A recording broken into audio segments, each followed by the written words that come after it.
ಇಲ್ಲ ಟೀಚರ್ ಇದ್ದಾರಲ್ಲ strict officer ಅಲ್ಲಲ್ಲಿ ಪೆಟ್ಟೆ ಕೊಡ್ತಾ ಇರ್ತಾರೆ.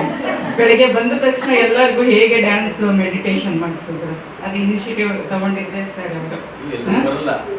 ಹೌದು ಹೌದು, ತುಂಬಾ ಚೆನ್ನಾಗಿತ್ತಲ್ವಾ, ಚೆನ್ನಾಗಿ ಎಕ್ಸ್ಪೀರಿಯನ್ಸ್ ಮಾಡಿದ್ವಿ. ಈಗ ಯಾವುದೇ ಆಸ್ಪತ್ರೆಗೆ ಹೋದ್ರೆ ಏನ್ ಹೇಳ್ತಾರೆ, ಸ್ಟ್ರಿಕ್ಟ್ ಆಗಿ ಮುಖ ಮಾಡ್ಕೊಂಡಿರ್ತಾರೆ. ರಿಸೆಪ್ಷನ್ಗೆ ಹೋಗ್ಬೇಕು, ಏನ್ ಕಾಯಿಲೆ ಇದೆ ಕೇಳ್ತಾರೆ.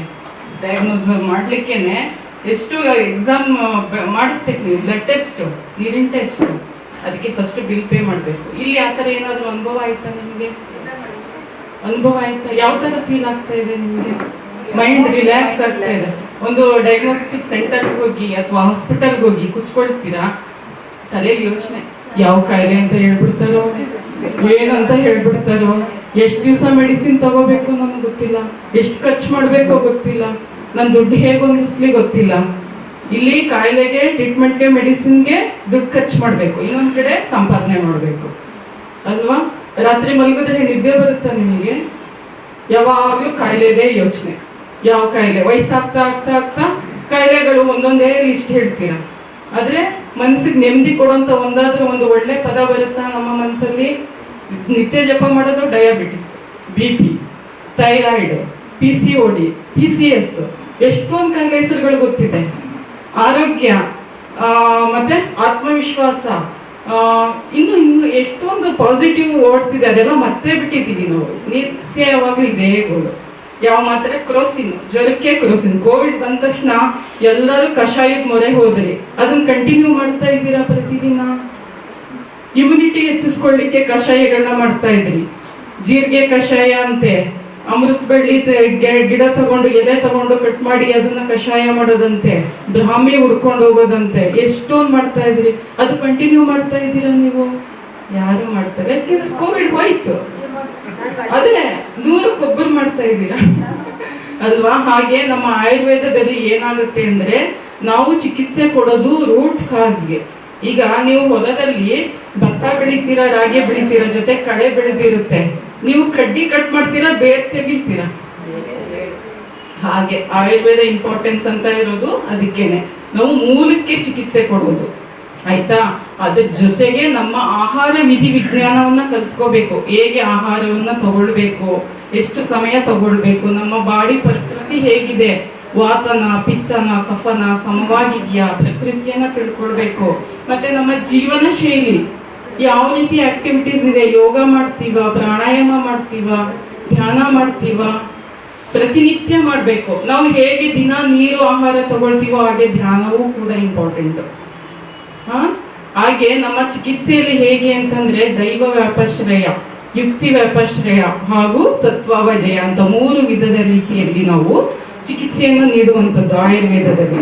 ಅದರಲ್ಲಿ ದೈವ ವ್ಯಾಪಶ್ರಯ ಅಂತ ಹೇಳಿದ್ರೆ ಮಂತ್ರ, ಜಪ, ಧಾರಣೆ, ಅನುಷ್ಠಾನ, ಧ್ಯಾನಗಳನ್ನ ಮಾಡುವಂಥದ್ದು. ಅದರಲ್ಲಿ ನಮ್ಮ ಕಾಯಿಲೆಗೆ ಮಂತ್ರ ಪಠನೆ ಮಾಡುವಂಥದ್ದು. ಮತ್ತೆ ಕೆಲವರೆಲ್ಲ ಹರಕೆ ಹೊತ್ಕೊಳ್ತೀರಾ, ಇಲ್ಲ ದೇವ ಮನೆಯಲ್ಲೇ ಕುತ್ಕೊಂಡು ಮಂತ್ರ ಜಪನ ಮಾಡ್ತಾ ಇರ್ತೀರಾ.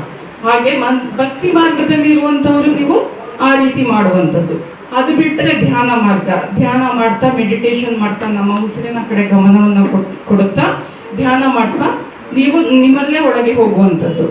ಅದು ಬಿಟ್ಟರೆ ಯುಕ್ತಿ ವ್ಯಾಪಶ್ರಯ ಅಂತ ಹೇಳಿದ್ರೆ ಅದು ವೈದ್ಯರಿಗೆ ಬಿಟ್ಟಿದ್ದು.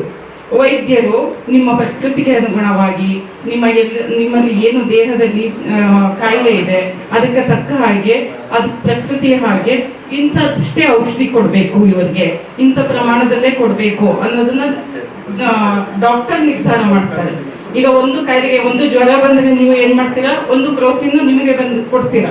ನಿಮ್ಮ ಮಗುಗೆ ಜ್ವರ ಇದ್ರೆ ಅದೇ ಅರ್ಧ ಮಾತ್ರೆಯನ್ನು ನಿಮ್ಮ ಮಗುವಿಗೆ ಕೊಡ್ತೀರಾ. ಆದ್ರೆ ಆಯುರ್ವೇದ ಹಾಗಲ್ಲ, ಅದು ಖಂಡಿತ ಹಾಗಲ್ಲ. ನಿಮ್ಮ ಪ್ರಕೃತಿ, ಇವರ ಪ್ರಕೃತಿನೇ ಬೇರೆ, ನಿಮ್ಮ ಪ್ರಕೃತಿನೇ ಬೇರೆ. ನಿಮಗೆ ಡಯಾಬಿಟಿಸ್ ಇದ್ರೆ ನಿಮಗೆ ಬೇರೆ ಚಿಕಿತ್ಸೆ, ಅವರಿಗೆ ಡಯಾಬಿಟಿಸ್ ಇದ್ರೆ ಅವರ ಪ್ರಕೃತಿಗನುವಾಗಿ ಚಿಕಿತ್ಸೆಯನ್ನು ಮಾಡುವಂಥದ್ದು. ಹಾಗೆಯೇ ಸತ್ವಾವಜಯ. ಸತ್ವಾವಜಯ ಅಂದ್ರೆ ನಾವು ಏನೇ ಟ್ರೀಟ್ಮೆಂಟ್ ಕೊಟ್ಟರು ಅದನ್ನ ನಾವು ರಿಸೀವ್ ಮಾಡ್ಕೊಳ್ಳೋಷ್ಟು ನಮ್ಮಲ್ಲಿ ಸತ್ವ ಇರಬೇಕು. ರಾಜಸಿಕ ಗುಣ, ತಾಮಸಿಕ ಗುಣ ಹೆಚ್ಚಾಗಿದ್ದು ನಿಮ್ಮಲ್ಲಿ ಸತ್ವ ಇಲ್ಲ ಅಂತಂದ್ರೆ ನಿಮ್ಗೆ ಎಷ್ಟೇ ಟ್ರೀಟ್ಮೆಂಟ್ ಕೊಟ್ಟರು ಸಾಧ್ಯ ಇಲ್ಲ, ಅದು ವಾಸಿ ಮಾಡ್ಲಿಕ್ಕೆ ಸಾಧ್ಯ ಇಲ್ಲ. ನೀವು ರಿಸೀವಿಂಗ್ ಮೋಡಲ್ಲಿ ಇರಬೇಕು. ಸತ್ವಗುಣವನ್ನ ಹೆಚ್ಚು ಮಾಡ್ಕೊಳ್ಬೇಕು. ನಿಮ್ಮ ಪ್ರಕೃತಿಗೆ, ನಿಮ್ಮ ದೇಹಕ್ಕೆ ಯಾವ್ದು ಆಹಾರ ಅಗತ್ಯವಿಲ್ಲವೋ ಅದನ್ನ ತ್ಯಜಿಸ್ಬೇಕು. ಹಗಲು ನಿದ್ರೆಯನ್ನ ತ್ಯಜಿಸ್ಬೇಕು, ಆಯ್ತಾ? ಮತ್ತೆ ನೋ ಕಂಪ್ಯಾರಿಸನ್, ಯಾರಿಗೂ ನೀವು ಒಬ್ಬರು ಮತ್ತೊಬ್ಬರ ಜೊತೆ ಕಂಪೇರ್ ಮಾಡ್ಕೊಳ್ಬಾರ್ದು. No judgement, okay, no complaint. ನೀವು ಇಷ್ಟು ಗಾಸಿಪಿಂಗ್ ಎಲ್ಲ ಮಾಡೋ ಬದಲು ಒಂದು ಒಳ್ಳೆಯ ವಿಚಾರವನ್ನ ಎಕ್ಸ್ಚೇಂಜ್ ಮಾಡ್ಕೊಳ್ಬೇಕು. ಸೊ ಆ ರೀತಿ ಸತ್ವಗುಣಗಳನ್ನ ನಮ್ಮಲ್ಲಿ ಹೆಚ್ಚು ಮಾಡ್ಕೊಂಡ್ರೆ ಖಂಡಿತ ಸಾಧ್ಯ. ಪ್ರತಿಯೊಬ್ಬರು ಆರೋಗ್ಯವನ್ನು ಪಡಲಿಕ್ಕೆ ಖಂಡಿತ ಸಾಧ್ಯ. ಹಾಗೂ ಚಿಕ್ಕ ಮಕ್ಕಳಲ್ಲೇ ಜ್ಞಾನವನ್ನು ಕೊಡಬೇಕು. ನೀವು ಪ್ರತಿದಿನ ಮಕ್ಕಳಲ್ಲಿ ಧ್ಯಾನವನ್ನ ಮಾಡಲಿಕ್ಕೆ ಪ್ರಾಕ್ಟೀಸ್ ಮಾಡಿಸ್ಬೇಕು. ಹಾಗೆ ದಿನಚರ್ಯ, ಋತುಚರ್ಯ, ಸ್ವಸ್ಥವ್ರತ, ಎಷ್ಟೊಂದು ವಿಷಯಗಳಿದೆ ಆಯುರ್ವೇದದಲ್ಲಿ ಹೇಳಲಿಕ್ಕೆ. ಅದು ಪ್ರತಿ ದಿವಸ ಕ್ಲಾಸಲ್ಲಿ ಹೇಳುವಂಥ ಅವಕಾಶವನ್ನು ನಮಗೆ ಇವರು ಸರ್ ಕೊಟ್ಟಿದ್ದಾರೆ. ನಾನು 4 ಗಂಟೆ ಕ್ಲಾಸಲ್ಲಿ ನಾನು ಪ್ರತಿದಿನ ಹೇಳ್ತಾ ಇರ್ತೇನೆ. ಇದರಲ್ಲಿ ಸುಮಾರಷ್ಟು ಜನ ಅಟೆಂಡ್ ಮಾಡ್ತಾ ಇದ್ದೀರಾ. ನೀವು ಅದನ್ನೆಲ್ಲ ಕೇಳಿಸ್ಕೊಳ್ಳೋದಷ್ಟೇ ಅಲ್ಲದೆ ಪ್ರತಿದಿನ ಅಳವಡಿಸ್ಕೊಳ್ಬೇಕು. ಅದು ಬಹಳ ಮುಖ್ಯ. ಅಳವಡಿಸ್ಕೊಳ್ತಿಲ್ಲ, ಸುಮ್ಮನೆ ಕೇಳಿ ಸುಮ್ಮನೆ ಬಿಡ್ತೇನೆ ಅಂತಂದ್ರೆ ಏನು ಪ್ರಯೋಜನ ಆಗೋದಿಲ್ಲ. ಸೊ ಅದರಿಂದ ಈ ವಿಷಯಗಳು ಬೆಳಗ್ಗೆನ ಕ್ಲಾಸಲ್ಲೇ ಆಗಲಿ ಸಂಜೆ ಕ್ಲಾಸಲ್ಲೇ ಆಗಲಿ ಸಾಕಷ್ಟು ಫೀಡ್ ಮಾಡ್ತಾ ಇದ್ವಿ. ಸ್ಪೂನ್ ಫೀಡಿಂಗ್ ಅಂತ ಹೇಳ್ಬೋದು. ಇದು ನಾವು ಹೊರಗಡೆ ನೀವು ಕಾಲೇಜಲ್ಲಿ ಕೊಡೋ ವಿಷಯಗಳನ್ನ ಸರ್ ಕೊಡ್ತಾ ಇರೋದು ಇವಾಗ. ಅದು ನಿಜಕ್ಕೂ ನನಗೆ ಆಶ್ಚರ್ಯ ಆಯಿತು.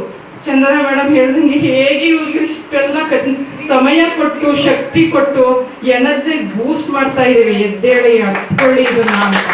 ಅದು ದೊಡ್ಡ ನಿಜಕ್ಕೂ ಲಕ್ಷ್ಮೀ ಮೇಡಮ್ ಅಷ್ಟೇ ಈ ಫೌಂಡೇಶನ್ಗೆ ಎಷ್ಟು ಕೃತಜ್ಞತೆ ಸಲ್ಲಿಸಿದ್ರು ಸಾಲಲ್ಲ. ನೀವು ಇಷ್ಟು ಜನ ಬಂದಿದ್ದೀರಾ, ಮುಂದಿನ ಸತಿ ಬರುವಾಗ ನಿಮ್ಮ ಜೊತೆ ಆ ಕಡೆ ಒಬ್ರು ಈ ಕಡೆ ಒಬ್ರನ್ನ ಕರ್ಕೊಂಡು ಬರ್ಬೇಕು. ಈ ಜ್ಞಾನ ಎಲ್ಲೂ ಖಂಡಿತ ಸಿಗಲ್ಲ. ಯೋಗ ಆಗ್ಲಿ, ಪ್ರಾಣಾಯಾಮ ಆಗ್ಲಿ, ಆಕ್ಯುಪ್ರೆಷರ್, ಆಕ್ಯುಪಂಚರ್, ಧ್ಯಾನದ 18 ಗುಣಗಳನ್ನ, ತತ್ವಗಳನ್ನ ನೀವು ಪರಿಪಾಲನೆ ಮಾಡ್ಕೊಳ್ಬೇಕು, ಜೀವನದಲ್ಲಿ ಅಳವಡಿಸ್ಕೊಳ್ಬೇಕು. ಮಾಂಸಾಹಾರವನ್ನ ತ್ಯಜಿಸ್ಬೇಕು. ಇದು ಹೇಳ್ತಾ ಹೋದ್ರೆ ಒಂದೊಂದೇ ಜಾಸ್ತಿ ಇರುತ್ತೆ. ಸೊ ಆದಷ್ಟು ಎಲ್ಲರೂ ಇದ್ರ ಉಪಯೋಗ ಪಡ್ಕೊಳ್ಳಿ, ಜ್ಞಾನವನ್ನ ಹೆಚ್ಚಿಸ್ಕೊಳ್ಳಿ, ಧ್ಯಾನವನ್ನ ಮಾಡಿ. ಯಾರು ಇದನ್ನ ಈ ಸ್ವಲ್ಪ ದಿವಸ ಮಾಡಿ ಬಿಟ್ಟು ಬಿಡ್ತೇನೆ ಅದೆಲ್ಲ ಆಗೋದೇ ಇಲ್ಲ. ನಿಮ್ಮ ದೇಹಕ್ಕೆ ಪ್ರತಿಯೊಂದು ಅಂಗಾಂಗಗಳು ನಿಮ್ಗೆ ಎಷ್ಟು ಮುಖ್ಯವೋ ಅದನ್ನ ಉಪಚಾರ ಮಾಡೋದು ಬಹಳ ಮುಖ್ಯ ಆಗುತ್ತೆ. ಸೊ ಹಾಗಾಗಿ ಎಲ್ಲರಿಗೂ ಧನ್ಯವಾದಗಳು ಇಷ್ಟು ಹೊತ್ತು ನನ್ನ ಮಾತನ್ನ ಕೇಳಿದ್ದಕ್ಕಾಗಿ.